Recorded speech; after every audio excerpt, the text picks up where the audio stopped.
Hello good afternoon everybody. अहिले यति बेला हामी तालबेसीको ठाउँमा छौँ।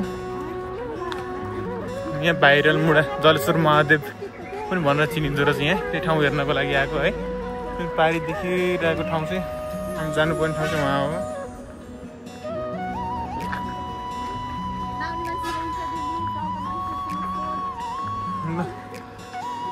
हाम्रो सबै यो बाटो यता हामी मेन रोड छोडेर हामी यता तल झर्दै झर्दै आएको हामी है।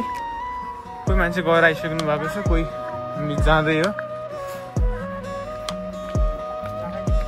हामी चाहिँ हिँड्न धेरै नै छ, अलि टाढै छ होइन। यता अलिक घुमेर जानुपर्छ। यता आउँदै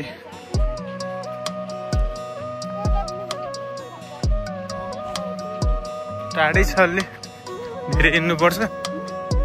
सबै यता टिप्परहरूले चाहिँ यता माटो बोकिरहेको छ। कोही डाँडाको सिन छ, यता सबै डाँडै डाँडा छ है बिचमा। अनि यता रूपताल चाहिँ यता यहाँ पऱ्यो। बेगनासताल चाहिँ यता त्यो डाँडाभन्दा पछाडिपट्टि चाहिँ बेगनासताल। तर जाने बाटो कताबाट?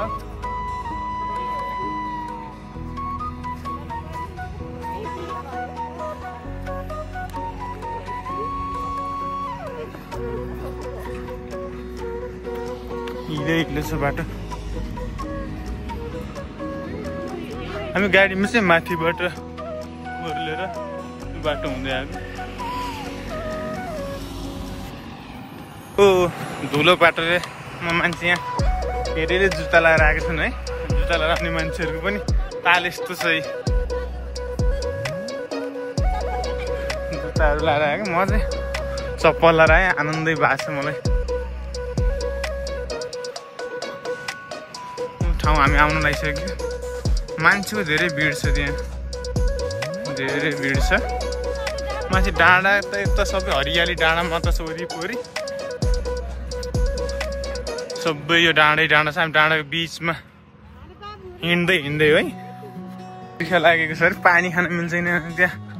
जलेश्वर महादेवको पानी खाने रे यहाँ। तिर्खा लाग्यो भनेर तिर्खा लागेको छ अरे। पानी चाहिँ टन्नै खाने भएन।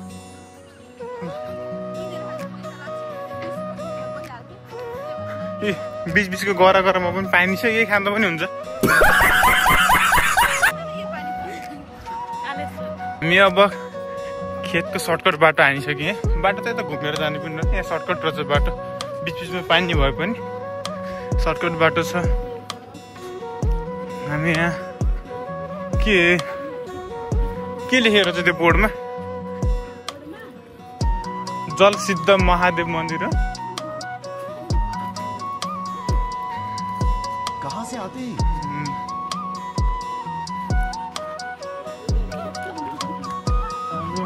यो बाटो फेरि कता जान्छ? यो बाटो फेरि ल हामी जलेश्वर महादेवमा आइसक्यौँ। अब मान्छेको यतिको भिड छ। पोखरामा अहिले भाइरल भएर चिनिरहेको यो ठाउँ चाहिँ है। रमाइलो छ। माथि गाडीहरू पार्क गरिरह। यता जेसिबी एक्सकेभेटरहरू सबै यता देख्न सकिन्छ। यता पाइ हामी धेरै माथिबाट हिँड्दै आएको। ल हामी फाइनल्ली हामी पुगिसक्यो जलेश्वर महादेव। यहाँ पुल पनि रहेछ। यहाँबाट गयो भने जान्छ मान्छे। चिप्लो छ।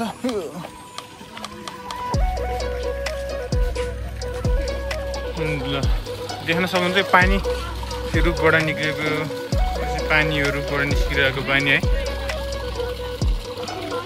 जलेश्वर महादेव जलबाट महादेव भयो चाहिँ जलबाट निक्लेको भन्ने थाहा पाउन सकिन्छ। मान्छे सबै यहाँ दर्शन गर्नको लागि धेरै मान्छेहरूको भिड पनि भएको छ। म यो पुरै परिक्रमा गरेर देखाउने छु एकपटक। अहिले पोखरामा निकै नै चर्चित भाइरल भएको जलेश्वर महादेव।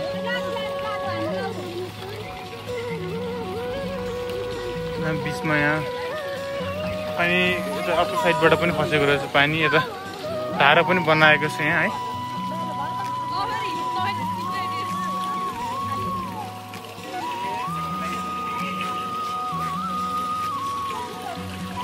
यहाँ चाहिँ पहिला जेसीबी एक्सकेभेटरहरूले पनि खनेको र पछि यो ढुङ्गा ननिक्लेको भन्ने यहाँ हामीले भनाइ सुन्न सकिन्छ।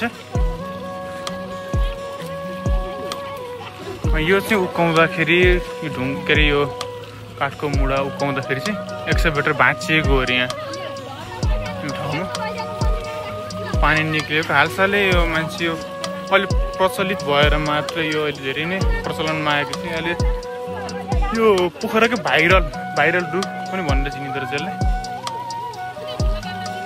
देख्न सक्नुहुन्छ पानी निक्लिरहेको छ माथि रुखबाट।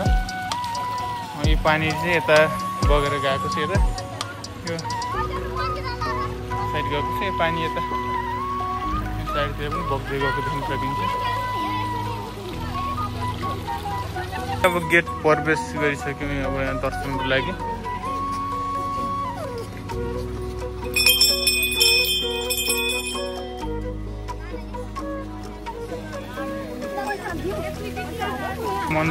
मन्दिर भनौँ, यहाँ जलेश्वर महादेवको परिक्रमा गर्दैछौँ।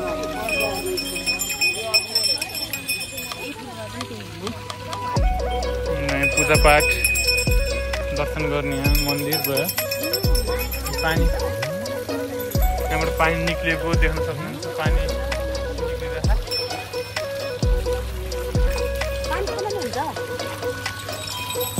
मिल्छ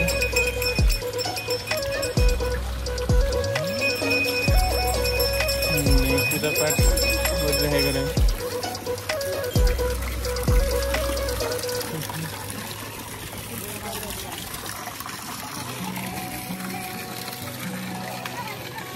यहाँ चाहिँ वर माग्यो भनेदेखि अब आफूले मनले आँटेको माग्यो भनेदेखि जे मागे पनि पुग्छ अरे यहाँ।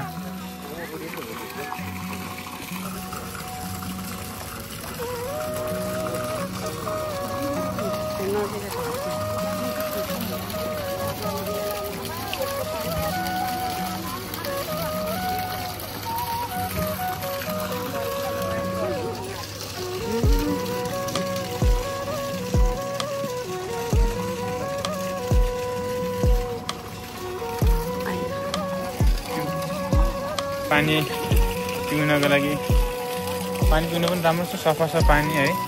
पानी पिउन मिल्छ। पानी मानिसहरू घर पनि लिएर जाने गर्दो रहेछ यहाँबाट जल सिद्ध महादेव मन्दिर कालबेसी कास्की।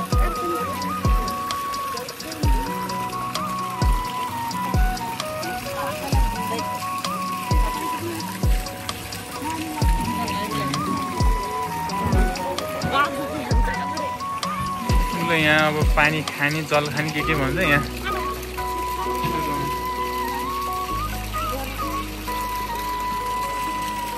दिदीलाई पनि यहाँ पानी पिउने छर्कने के गर्ने रे।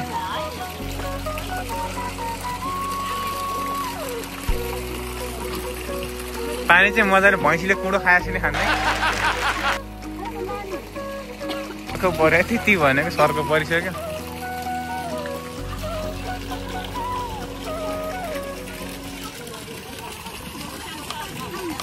फाइनली पूजा पनि सकिसक्यो। अब पूजा सकिएर पनि अब हामी अब जाने तयारी जाने त होला नि। अब जाने तयारीमा दिदी खै यता पछाडि हुनुहुन्छ। यता त्यसको यतिको भिड चाहिँ यहाँ अहिले सुरतमा यतिको भिड छ। मान्छे हामी आउनुभन्दा अगाडि पनि धेरै मान्छे आएर गइसक्नु भएको छ। यहाँ आउने मान्छे आइरहेको हुनुहुन्छ। उता पारिबाट आउँदै हुनुहुन्छ भनेदेखि कोही गइसक्नु भएको छ। गाडी चढ्नलाई पारि डाँडामै पुग्नुपर्छ। फेरि म बारीदेखिको डाँडामै पुग्नुपर्छ गाडी चढ्नलाई।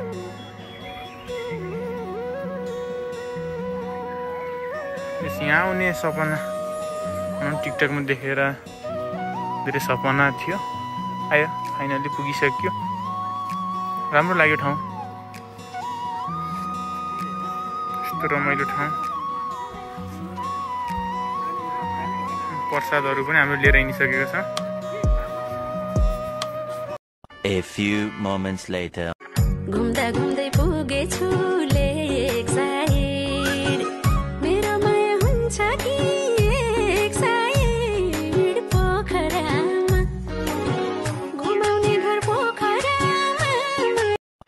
few moments later. कसैको पनि नराम्रो चिताएन भने चाहिँ भगवान छ क्या भगवान जहिले हेर्छ क्या मान्नुहुन्छ भगवानलाई म त मान्छु एकदम धेरै मान्छु म भगवानलाई म बाटोमा हिँड्दा पनि ढोगिरहन्छु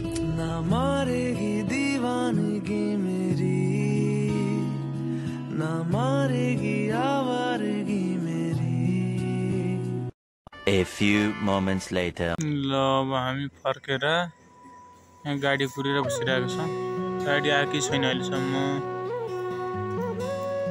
गाडीको वेटिङमा कुर्दै बस्दै मात्र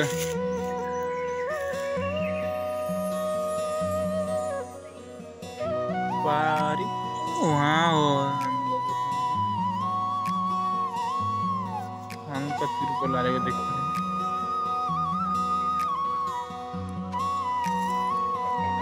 बाटो सबै धुलै धुलो रहेछ बाटो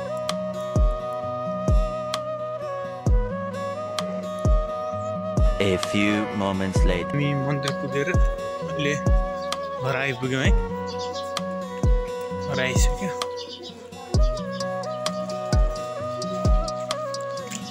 आज गाडीले पनि धोका दियो अलि